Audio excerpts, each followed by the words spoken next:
வாழைப்பூவ வச்சு கொஞ்சம் வித்தியாசமா வாழைப்பூ, பருப்பு உசிலி தான் நம்ம இன்னைக்கு ப்ரிப்பேர் பண்ணி காமிக்க போறோம். ஒரு கைப்பிடி அளவுக்கு துவரம்பருப்பு, ஒரு கைப்பிடி அளவுக்கு கடலைப்பருப்பு. 2மே ஊற வச்சு இந்த மாரி மிக்ஸி ஜார்ல போட்டு கொரன்னு அரைச்சு நம்ம ரெடி பண்ணிக்க போறோம். இப்போ கடாயில ஒரு குழிக்கரண்டி எண்ணெய் காஞ்சதும், நான் வந்து 2 வரமிளகா வந்து கட் பண்ணி போட்டிருக்கேன். இதோட கொஞ்சமா கருவேப்பிலை.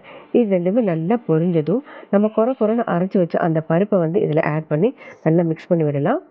ஒரு 2 நிமிஷம் கழிச்சு, இதுக்கு தேவையான உப்ப போட்டு திரும்ப வந்து மிக்ஸ் பண்ணி விடலாம். இப்ப பார்த்தீங்கன்னா, கொஞ்சம் ட்ரையா இருக்கும் பருப்பு. இது வேகறதுக்கு நம்ம கொஞ்சமா தண்ணி ஆட் பண்ணி, மூடி போட்டு ஒரு 10 நிமிஷம் ஸ்லோ ஃப்ளேம்ல வந்து இத அப்படியே வேக விடலாம். இது வேகட்டும். இப்ப இன்னொரு கடாயில கொஞ்சமா எண்ணெய் ஊத்தி, எண்ணெய் காஞ்சதும், கட் பண்ணி வச்சிருக்க வாழைப்பூவ வந்து நம்ம நல்லா வேக விடுறோம். மூடி போட்டு ஒரு 5 நிமிஷம் அப்படி வேகட்டும். இப்ப வந்து அந்த பருப்பு வெந்துருச்சுங்க. கொஞ்சமா மஞ்சள் போட்டு ஒரு 2 நிமிஷம் அப்படியே மூடி போட்டு இருக்கட்டும். இப்போ வாழைப்பூவ பார்த்துக்கலாம். வாழைப்பூக்கு நம்ம தேவையான தண்ணிய ஊத்தி வேக வச்சுட்டோம். இது வெந்துருச்சு. இப்போ வந்து வேக வச்ச வாழைப்பூவ அந்த பருப்புல போட்டு நம்ம நல்லா மிக்ஸ் பண்ணி விடலாம். கொஞ்சமா கருவேப்பிலை மேல ஆட் பண்ணி விடலாம். துருவிய தேங்காய் ஆட் பண்ணி ஒரு 2 நிமிஷம் நம்ம நல்லா மிக்ஸ் பண்ணி விடுறோம்.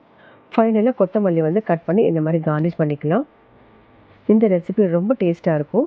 இது வந்து சாம்பார் சாதம், காரக்குழம்பு எல்லாத்துக்குமே நல்ல காம்போவா போகும். இந்த ரெசிபி உங்களுக்கு பிடிச்சிச்சுன்னா நீங்களும் ட்ரை பண்ணி பாருங்க. இன்னைக்கான டிப்ஸ் என்னன்னு பார்த்தீங்கன்னா, நம்ம வந்து சப்பாத்திக்கு பெசஞ்ச மாவு வந்து ஃப்ரிட்ஜில ஸ்டோர் பண்ணி வைக்கும்போது, அது மேல கொஞ்சமா ஆயில் அப்ளை பண்ணி வச்சிருந்தீங்கன்னா, நெக்ஸ்ட் டைம் நீங்க ப்ரிப்பேர் பண்ணும்போது சாஃப்ட்டா இருக்கும். ட்ரை பண்ணி பாருங்க.